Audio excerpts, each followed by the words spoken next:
नमस्कार, आपले sweet home fun channel मध्ये खूप खूप स्वागत आहे. उन्हाळा आता सुरू झाला आहे. उन्हाळा शमवण्यासाठी आपण काही उपाय बघणार आहोत. नीरा. थंडगार नीरा पिणे हे उन्हाळ्यात उन्हाळा बाधू नये म्हणून फायद्याचे असते. नीरा ही ताडीच्या झाडापासून बनविली जाते. नीरेमध्ये अनेक पौष्टिक द्रव्ये असतात.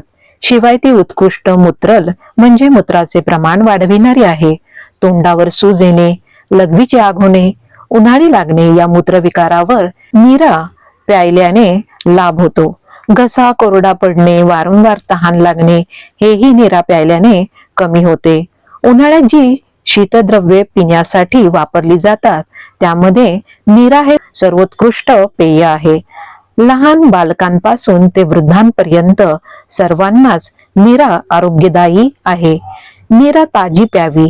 ती तासभर सुद्धा ठेवू नये, कारण ती लगेच आंबते, तिची ताडीच बनते. अशी शिळी नीरा मात्र अपायकारक असते. वाळा.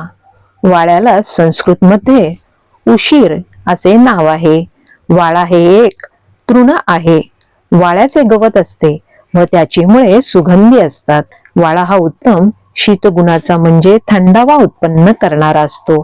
तो किंचित कडू व किंचित तुरट रसाचा असून उत्कृष्ट पित्तशामकही आहे.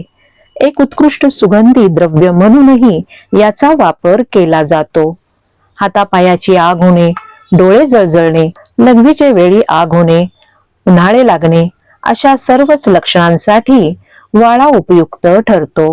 वाळ्याने सिद्ध केलेले पाणी हे उन्हाळ्यात प्यावे. ताप आला असता तहान फार लागते. याहीसाठी वाळ्याचा चांगला उपयोग होतो. उन्हाळ्यात पिण्याच्या पाण्यात वाळ्याची पुरसुंडी टाकल्याने पाणी सुगंधित बनतेच, पण पाण्यात वाळ्याचे वरील गुण उतरल्याने ते औषधी होते. मोगरा. उन्हाळ्यात बहरणारा मोगरा सर्वांनाच आकर्षित करतो. तो त्याच्या धुंद करणाऱ्या गंधाने. या मोगऱ्याच्या नाजूक स्वच्छ पांढऱ्या चिमुकल्या फुलातील सुगंध अतिशय मनोहारी असतो.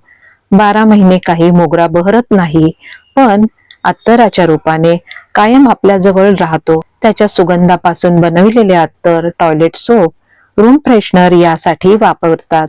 वातावरण प्रफुल्लित, आनंदित करणारा, मन ताजेतवाने करणारा मोगरा गुणांनी पण समृद्ध आहे.